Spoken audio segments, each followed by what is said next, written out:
우리가 함께 하게 될 말씀은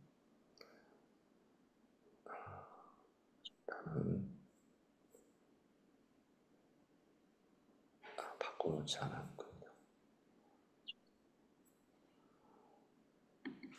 44장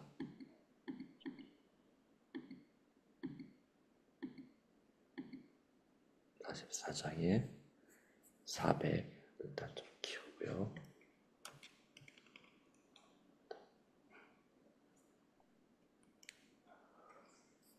408페이지부터 있는 말씀입니다. 409페이지 말씀입니다.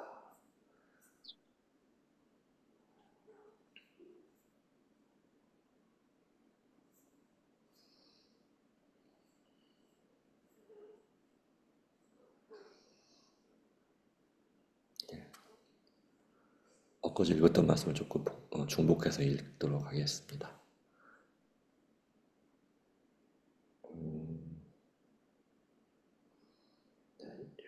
유대인들에게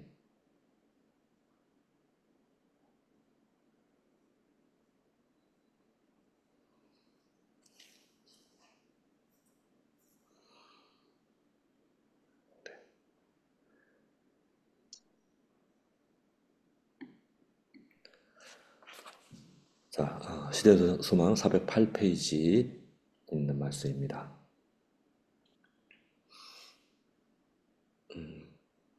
제자들은 저희 선생님께서 하늘의 표적을 보이라는 요구를 들어주셨어야 했다고 생각하였다. 그들은 그분께서 이것을 충분히 하실 수 있으며 그런 표적은 그들의 원수들을 침묵시킬 것이라고 믿었다. 그들은 이 비평자들의 위선을 식별하지 못했다. 몇 달 후 무리 수만 명이 모여 서로 밟힐 만큼 되었을 때에도 예수께서는 같은 교훈을 반복하셨다. 예수께서는 먼저 제자들에게 말씀하여 가라사대 바리새인들의 누룩 곧 외식을 주의하라. 가루 속에 넣은 누룩은 부지 중에 모든 가루를 누룩의 성질로 변화시키면 작용을 한다. 그와 같이 마음속에 외식이 자리 잡도록 허용한다면 그것은 품성과 생애에 스며들게 된다.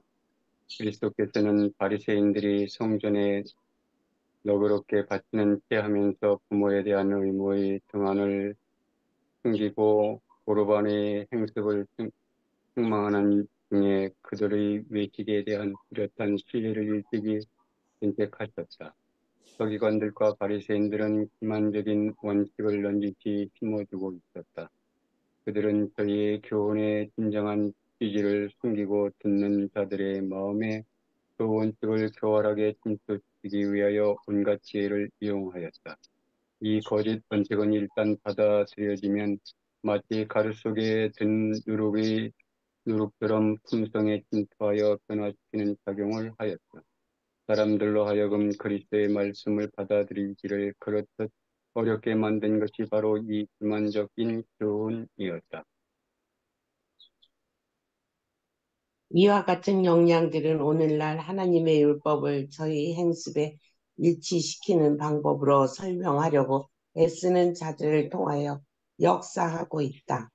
이런 자들은 율법을 공공히 공격하지 않고 그 율법의 원칙을 저해하는 위험한 이론을 내놓는다. 그들은 율법을 설명하되 그 능력을 파괴시키기 위하여 설명한다. 바리새인들의 외식은 이기주의에서 나온 것이었다. 자신을 영화롭게 하는 것이 그들의 생애의 목적이었다. 그들로 성경 말씀을 왜곡하고 악용하며 그리스도의 사명의 목적에 눈을 감게 한 것은 바로 이것이었다. 그리스도의 제자들까지도 이 교활한 악을 품게 될 위험이 있었다. 자신을 예수님의 제자로 분류하면서도 그분의 제자가 되기 위하여 모든 것을 버리지 않는 자들은 바리새인의 논중에 크게 영향을 받았다. 그들은 종종 믿음과 불신 사이에서 흔들리고 있었으며 그리스도 안에 숨겨진 지식의 보화를 식별하지 못하였다. 제자들까지도 겉으로는 예수님을 위하여 모든 것을 버린 것처럼 보였으나 마음속으로는 자신을 위하여 큰 것을 추구하기를 그치지 않았다. 누가 가장 큰지에 대하여 분전을 일으킨 것이 바로 이 정신이었다.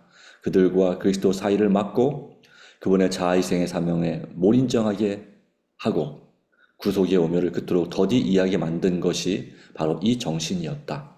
누룩을 그 작용하는 대로 놓아둔다면 부패와 쇠퇴를 일으키는 것처럼 이기적인 정신을 마음에 품으면 영혼을 더럽히고 파멸시키는 작용을 한다. 옛적에 그랬던 것처럼 오늘날 우리 주를 따르는 자들 가운데도 이 교활하고 기만적인 죄가 얼마나 편만해 있는가. 그리스도를 위한 봉사와 우리 상호간 교제가 자아를 높이라는 은밀한 욕망으로 인하여 얼마나 자주 손상을 받는가. 얼마나 자아 만족에 대한 생각을 하고 사람에게 인정받기를 갈망하는가. 하나님께서 지정하신 것보다 쉬운 길을 가고자 하며 하늘의 교훈 대신이 인간의 이론과 유전을 채택하도록 이끄는 것은 자아에 대한 사랑이다. 그리스도께서는 당신의 제자들에게 삼가 바리새인의 누룩을 주의하라는 경고의 말씀을 하셨다. 그리스도의 종교는 성실, 바로 그것이다. 하나님의 영광을 위한 열성은 성령으로 말미암아 심기어진 동기이며 성령의 효과적인 역사하심만이 이 동기를 불어넣을 수 있다. 오직 하나님의 능력만이 이기심과 외식을 쫓아낼 수 있다. 이 변화가 하나님의 역사하시는 표적이다. 우리가 받아들인 믿음이 이기심과 외식을 멸할 때, 그리고 우리로 하여금 하나님의 영광을 구하게 하고 자신의 영광을 구하지 않게 할 때, 우리는 그것이 바로 바른 순서임을 알 수 있을 것이다. 아버지여, 아버지의 이름을 영광스럽게 하옵소서. 이것이 그리스도의 생애의 주지였다. 우리가 만일 그리스도를 따른다면 이것이 역시 우리 생애의 주지가 될 것이다. 그리스도께서는 우리에게 그의 행하시는 대로 행하라고 명령하시는 바, 우리가 그의 계명을 지키면 이로써 우리가 저를 아는 줄로 알 것이다. 합니다. 여기까지가 되겠습니다. 자, 오늘 바리새인들의 그들의 또한 종교, 또 유대교회가 무엇이 사람들을 이렇게 변화가 아니라 변질시키는지에 대하여서 말씀을 했습니다. 자, 어떤 것이 바로 예수님의 제자들조차도 바로 그들의 영향을 받게 했는가 생각해 볼 수 있는 것인데요. 무엇일까요? 네, 그들이 다시 말하면 이것은 이제 바리새인들이 외식하는 이유죠. 형식주의, 형식적인 겉으로 드러나는 모습을 중요시하는 이유와 관련이 있다라고 하는 것이죠. 그래서 외식하는 서기관과 바리새인들이여라고 많이 했죠. 예. 바리새인들은 돈을 좋아하는 사람들이라고 했잖아요. 예, 그것도 맞고요. 네. 그래서 여기 헌물을 드릴 때도 예, 사람들이 많은 때 이제 드리는 그런 예, 그런 행위를 행했고 또 네. 이제 제가 이제 알기로는 돈이라는 건 단위가 있잖아요. 예. 그런 이제 큰 단위를 큰 화폐의 단위를 드리면 양이 적은데 그렇죠. 예, 소화폐 그러니까 작은 단위의 그 화폐를 이제 여러 개로 아마 동전을 썼던 것 같아요. 그래서 이제 그 연복대에 쏟아놓는 그런 외적인 그래서 자기를 과시하고 자기의 영광을 구하는 그런 것을 예수님이 그렇게 나무라신 그런 일이 있었는데 그런 얘기를 좋아하는 사람들 그래서 하나님의 그러니까 예수님의 그 품성과는 전혀 정반대되는 것이죠. 그래서 제자들도 그 위험에 빠져 있다고 했는데 네. 이제 그래서 나서기를 좋아하는 제자들도 있었잖아요.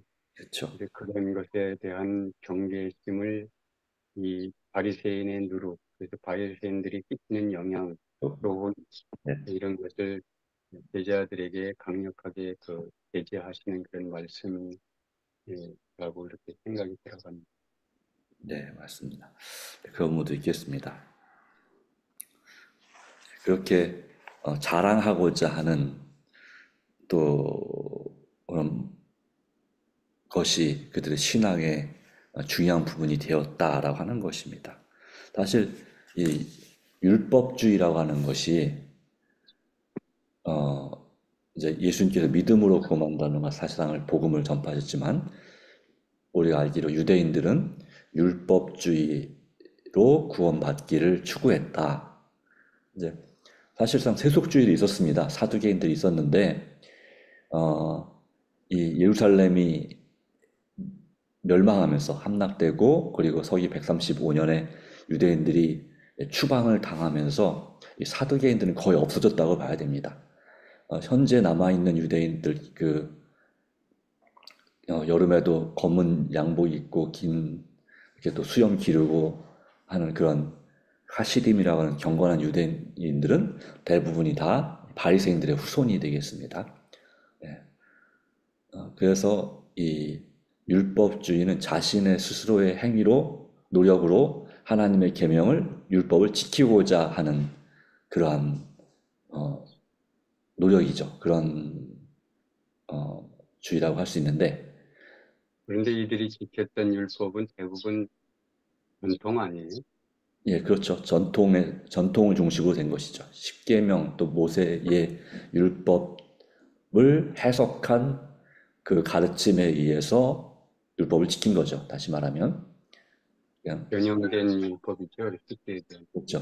뭐 모세의 안식을 기억하여 거룩지키라 또는 내 부모를 공경하라는 그 율법 자체를 다른 설명 없이 그냥 지킨 것이 아니라 이걸 구체적으로 안식일을 기억하여 거룩지키면 언제 어디서 누가 무엇을 어떻게를 자세하게 나눈 거죠. 부모를 공경하는 것도 마찬가지로 그래서 세부 사항들의 세부 시행 규칙을 그러니까 많이 헌법에도 이 헌법이 있지만 헌법을 실질적으로 시행하기 위한 세부 시행 규칙들이 또 조례들이 있는 것처럼 이 율법도 이제 기본적인 성경의 616조의 법이 있지만 그것을 어떻게 더 실질적으로 지킬 것에 대한 세부 시행 규칙들을 무척 많이 만들었는데 문제는 그걸 더 쉽게 지키기 위하기보다는 결과적으로는 더 어렵게 만들고 부담스럽게 만들었다고 하는 거죠.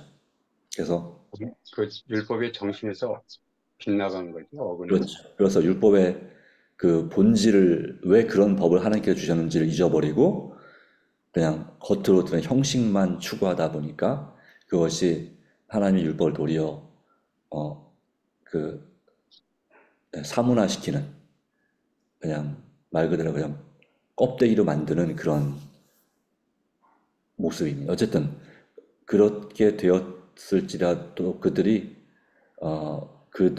하여튼 정한 규칙을 따라서 그것이 장로들의 전통이죠. 또 유전이라고 말하고 그것에 따라서 하여튼 그걸 잘 해낼 때 믿음 있는 사람 그것을 또 잘 지키고 그렇게 할 때에 그 사람은 정말 진짜 신실한 유대교인으로 인정을 받은 거죠. 그리고 그것이 그들 생각에는 하나님께 인정받는 것이고 하나님께 영광을 돌리는 것이다 라고 생각을 했던 것입니다. 그런데 문제는 그렇게 자기 스스로의 노력으로 하는 모든 것의 결과는 뭐가 되냐면 자기 자랑이 되고 그것이 이제 오늘 이 시대에는 공로주의라고 해서 마치 국회의원들이 내가 뭘 했습니다. 무슨 일을 했습니다. 그렇게 선거할 때 광고하듯이 자기 자신의 업적, 그런 것을 이제 마치 유명한 선수들의 그 트로피처럼 진열해 놓는 것이죠. 그걸 보고 이제 자랑스러워하고, 그걸 인정해주면, 고맙지만 인정 안 해주면 무척 화가 나고, 네. 그런데 사람은 누구나 다 자랑을 굉장히 좋아하는 것 같아요. 네, 맞습니다. 그래서 잘못하면 율법주의에 빠지는 경향이 있는 것 같은데, 네, 그래서 이제 그 유대인들도 이렇게 그 행습을 보면 보르반이라고 하는 단어를 사용하면 그것이 자기들의 의무를 벗어나는 것처럼 그거는 또 완전히 그 정신에서 부모를 공경하라는 정신에서 완전히 벗어난 것인데도 그런 어떤 전통을 만들어 가지고 그것을 사용해서 자기들의 의무는 벗어나면서 또 자기들이 조금 뭐 이렇게 낯을 내려고 하는 것에 대한 것은 자랑을 하고 이렇게 좀 모순이 많았죠. 그러니까 그 여러 가지 이제 그 유대인들이 진 전통이 이제 손 씻는 전통이라든지 뭐 이런 것들 그런 것도 사실 손 씻는 게 나쁜 건 아닌데 네, 그것으로 사람을 경계하고 그렇죠. 예, 자신을, 남의 흠을 잡는 거 네, 그래서 자기의 위신을 더 세우는 것 그렇죠. 그런 것이 이제 율법주의라고 하는 거잖아요. 오늘날도 맞습니다. 뭐 네, 많은 개신교에서 우리를 향해서 이제 안식교인들 보고 율법주의자들이라고 하는데 그들이 율법주의자라고 하는 것은 또 좀 우리한테 그 적용하기가 사실 애매한 그런 그냥 뭐 한 단어로 이렇게 그렇죠. 만들어서 네, 전제하는 그런 모습이라고 생각합니다. 네, 그런 모습이 있습니다. 네, 우리가 믿음으로 구원받는 것이지만 그들의 행위를 통해서 어떤 공로를 쌓아서 그걸로 이제 구원에 이르려고 하는 그런 것이 이제 율법주의가 되겠는데요. 근데 그런 것에 대해서 일반 교회는 이제 자기는 율법주의라고는 안 하지만 공로주의가 꽤 많습니다. 그게 오히려 더 율법주의라고 볼 수 있는 거죠. 그렇죠. 어쨌든 율법주의든 공로주의든 그것은 다 어디서 나온 그 목적은 뭐냐면 이기심에서 나온 것이라는 거죠. 이기주의. 그래서 이제 원래 하나님께 주신 율법이나 복음이나 다 목적은 하나님께 영광을 돌리고자 하는 거잖아요. 그죠? 뭐든지 목적은 안식일을 기억하고 거룩히 지키는 이유도 내가 안식일을 거룩하게 지켰어 그러니 칭찬해 주세요 이것이 아니고 바로 하나님을 정말 만나고 하나님과 하나가 되고 그분께 영광 돌리는 삶을 위해서 안식을 지키는 것이고 부모를 공경하는 것도 부모 공경을 통해서 영적인 부모 대신 하나님을 공경하는 하나님의 사랑을 명령을 실천하는 그런 의미에서의 바로 이것이 복음 부모를 존경한다는 것도 단순히 우리가 부모에 대한 예의를 지키는 그 그것만이 이상이죠. 아니고요. 그렇죠. 제가 생각할 때에는 네, 부모의 사랑을 생각하는 겁니다. 그렇죠. 그리고 그게 더 깊어야 부모를 공경하는 거지, 맞습니다. 부모를 그냥 이렇게 무슨 공경하는 그런 그것만 것으로만 있으면 그렇죠. 부모를 공경하는 것은 진정한 공경이 아니죠. 네, 그렇죠. 그렇게만 하는 것은 자녀들의 마음을 피곤하게 만듭니다. 그것이 어떤 대가를 바라고 하는 것이기 때문에 그런 그래서 부모 자식 기간에 네, 크게 의가 갈리는 거는 네, 부모의 사랑을 알지 못하는 자식이 부모에 대한 그 오해에서 비롯되는 거잖아요. 네. 물론 사람은 다 많이 부족한 것이 많지만 그래서 결과적으로 우리가 누구를 더 사랑하느냐, 그리고 누구에게 영광을 돌리고자 하느냐 하는 건데요. 여기 지금 한 문장이 있습니다. 바리새인들의 외식은 이기주의에서 나온 것이었다. 내가 먼저라였죠. 그리고 결과적으로는 자신을 영화롭게 하는 것이 그들 생의 목적이었다. 그래서 그걸 위해서 하나님 성경 말씀을 왜곡하고 악용하는 것이었다. 근데 이것을 여기 표현은 이 교활한 악이다라고 그랬어요. 교활한 악을 품게 될 위험성이 있었다. 그러니까 누가 크냐, 누가 잘났느냐 하는 것 자체가 다 이기심이죠. 그리고 내가 최고가 내가 인정받기 위해서는 그대로 내가 하는 것처럼 못하는 사람들에 대해서 정죄하고 비난하는 것이 반드시 따라가는 것입니다. 그래서 그들이 예수님을 그렇게 비난한 목적도 예수님을 비난함으로 예수님 깎아내려야 자기들의 위신이 올라가기 때문에 그런 부분이죠. 오늘날에도 이런 정신이 있는 것은 사실이다. 그러기에 우리는 이 바리새인들의 의보다 더 낫지 아니하면이라고 말할 때 그들은 이제 그 이기적인 목적에서 또 어쨌든 자신을 거룩하게 보이고 경건하게 살려고 노력한 것은 사실입니다. 예, 동기가 이기적이라 할지라도 네, 우리가 그 이타적인 마음 그리고 정말 예수님을 본받는 마음으로 하는 것이 믿음으로 하지만 그 행실에 있어서도 경건해야 될 것을 분명히 말씀하시는 말씀이죠. 이러면서 우리가 생각을 많이 해봐야 됩니다. 자신을 영화롭게 하고 누군가 나를 칭찬하지 않으면 내가 한 것에 대해서 사람들이 나를 몰라주고 무시당한다고 생각하는 이것은 사실상 바리새인들의 외식과 그렇게 거리가 멀지 않다라고 하는 것입니다. 물론 잘한 것은 칭찬해 줘야 되고 칭찬받아 마땅한 일이죠. 그러나 사람들이 나를 제대로 알아주지 못할지라도 바로 예수님의 마음은 자신을 영화롭게 하기보다는 하나님께 영광을 돌리는 그것을 더 중요하게 생각하고 또 내가 인정받지 못할지라도 누군가를 섬기는 데서 나오는 기쁨, 바로 그 사랑의 동기에서 시작한 정말 사랑하기 때문에 불쌍히 여기기 때문에 했던 그 마음과 정신을 우리가 회복하고 더 많이 품어야 된다라고 하는 것이 이 사도 들에게 주신 교훈이고 예수께서 말씀하신 그리고 또 우리에게 주시는 교훈이라고 생각이 됩니다. 네. 그런데 우리 사람의 마음은 이 바리새인들의 외식을 닮아갈 수밖에 없는 그런 본성이 있는 것 같아요. 그래서 어떤 분이 네, 그런 말씀하신 게 기억납니다. 네, 자기 자식이든 어떤 사람이든 칭찬할 때 그 사람의 면전에서 칭찬하지 말라. 네, 그게 위험하다. 그럴 수 있거든요. 맞아요. 이게 결과적으로 그 사람을 칭찬하는 결과가 오는 게 아니라 그 사람을 망가뜨리는 결과를 가져오기가 쉽다. 네, 그런 말씀이 기억이 납니다. 그렇죠. 또 하더라도 과한 칭찬해서는 안 될 것이고, 네, 그 도에 넘게 칭찬하는 것도 안 되고, 음, 물론 누구를 이렇게 마음에 칭찬하고 싶은 때도 있겠죠.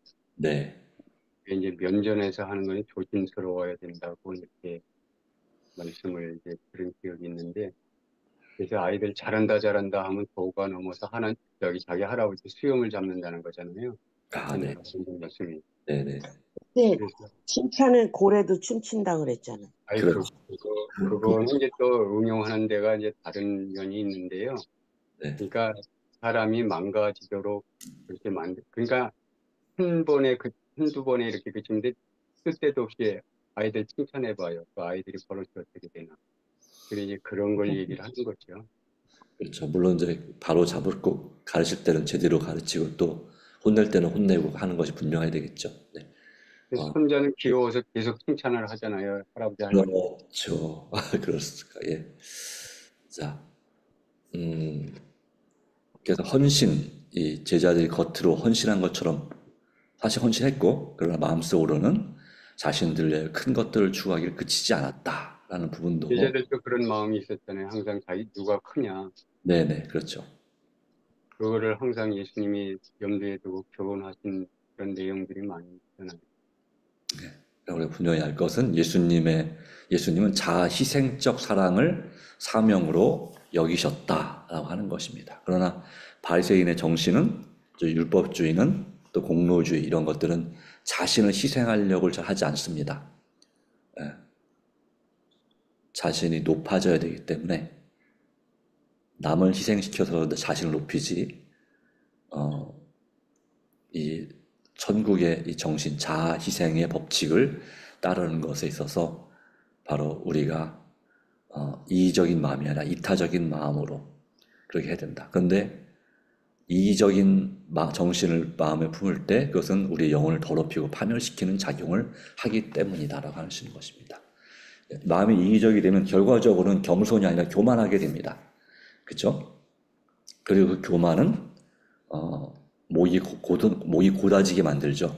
그러면 다른 사람의 말을 듣지 않게 되죠. 그리고 이 잠언 29장 1절에 갑자기 패망을 당하고 피하지 못하리라 하는 결과를 낳게 됩니다. 그러기에 우리는 그런 자아를 높이려는 은밀한 욕망을 우리가 많이 경계하고 예수님을 바라보고 정말 더 겸손한 마음으로 자아를 너무 사랑하지 않도록, 물론 자아를 존중해야 되는 건 필요합니다. 그러나 또 반대로 자기를 또 너무 낮추다 보니까 또 자기를 비하시키는 것도 하나님 바라지 않으십니다만은 정말 주님 안에서 하나님의 영광을 위한 열성으로 그렇게 살게 되길 바랍니다. 근데 그것이 어떻게 가능하게 될까요? 네, 성령으로 말미암아라고 말하고 있습니다. 성령님의 역사로 말미암아 우리는 자신을 영화롭게 하는 열성에서 돌아서서 하나님을 영화롭게 하는 그런 사람이 될 수 있다라고 하는 것입니다. 그럴 때 우리가 정말로 하나님과 진짜 하나가 될 수 있고, 그리고 진리의 말씀으로 거룩하게 될 수가 있다고 하는 것입니다.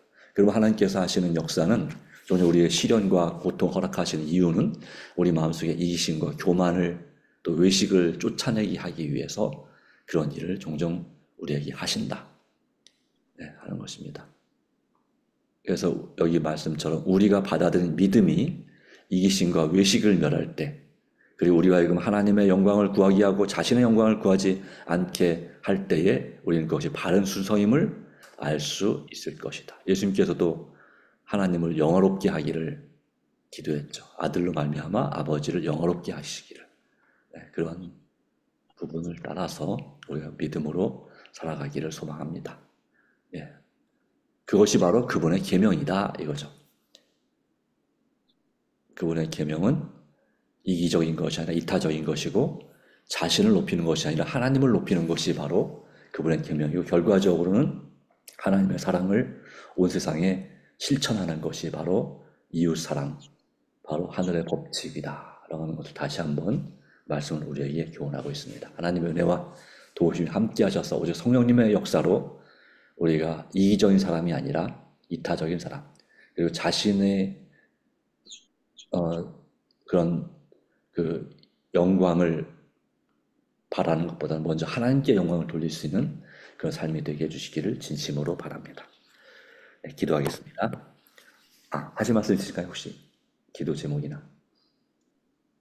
네. 김한식 형제가 네. 좋은데 일하다가 굉장히 힘들어서 병원에 입원. 네. 좀 치료해준다고 했습니다. 그래요. 네. 지금 상태 어떠신가요? 아마 며칠 치료받아야 될 것 같아요. 이거 뭐 일사병 같은 건가요? 그냥 더위 먹은 거 더위 뭐. 호흡기인 줄 알았는데 그렇게 네. 들었는데 이비인후과면 호흡기인가요? 네. 거기에 입원했다고 그런 것 같아요. 네. 성모나 을지병원에 갔는데 응급실로 들어가라고 그래서 네. 그래서 이쪽에 베드로 병원인가 네. 주병원에 가서 추병원인가 거기가 있다고 그래요. 그래요. 저기 이용자 집사님도 박정호 씨랑 비슷한 증상으로 입원하셨다고 네. 내일 이용자 집사님은 코로나라며요? 글쎄 하여튼 고열로 입원했다고 하시는데 정확하게 모르겠습니다. 본인은 코로나라고 그러는 것 같아요. 네, 내일쯤 퇴원하신다고 합니다. 하여튼 우리 박정호 집사님도 내일 퇴원하신다는 거 들은 것 같은데, 하여튼 박정호 집사님, 또 지만식 성도님, 이용자 집사님을 위해서 우리도 기도하도록 하겠습니다. 기도하겠습니다. 하나님, 우리의 마음과 생각을 아시는 주님, 주님께서 주시는 귀중한 은혜와 섭리가 함께하기를 간절히 간구합니다. 오늘 우리의 마음을 정말 예수님의 마음을 담게 하셔서 자아 희생적 사랑으로 헌신하시고 봉사하시며 오직 하나님의 영광을 위해서 이 땅에서 산 제물로 그리고 희생 제물로서 헌신하신 우리 예수님을 본받아서 우리가 성령의 충만함으로 오직 하나님께 영광을 높이는 삶, 자꾸 우리 자신을 높이고자 하는 그리고 나 자신의 이익을 우선하고자 하는 이기적인 마음을 버릴 수 있는 그러한 은혜를 허락해 주시기를 간절히 바랍니다.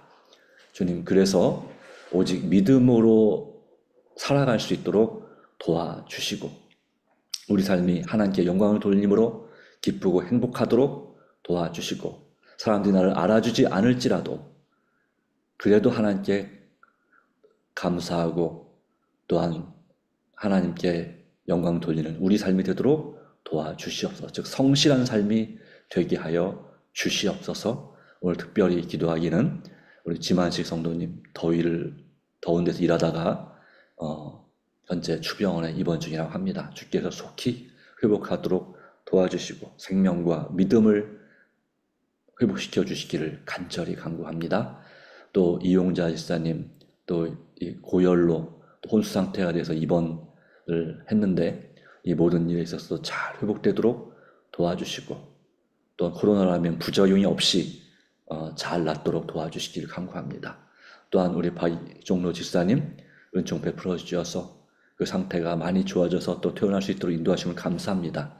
더욱더 주께서 돌보시고 인도하여 주시어서 강건하게 하여 주시옵소서. 주님 우리 또 정경원 집사님 지난 21일 면역 치료를 받고 왔습니다. 오전 이 일에도 주께서 주님의 귀중한 은혜를 베풀어 주시고 그 마음이 강하고 담대하도록 참된 평안과 또 몸이 잘 적응할 수 있도록 은혜를 베풀어 주시옵소서. 오늘 하루도 주님께 부탁합니다. 오늘에서 교회 대청소와 또 여러 가지 각 가정의 일들 가운데도 함께 하시고 한 가정 한 가정 돌봐주시며 은혜 베풀어 주시옵기를 예수님의 이름으로 기도합니다. 아멘. 감사합니다. 감사합니다. 함께하기 바랍니다. 네, 심장로님 감사합니다.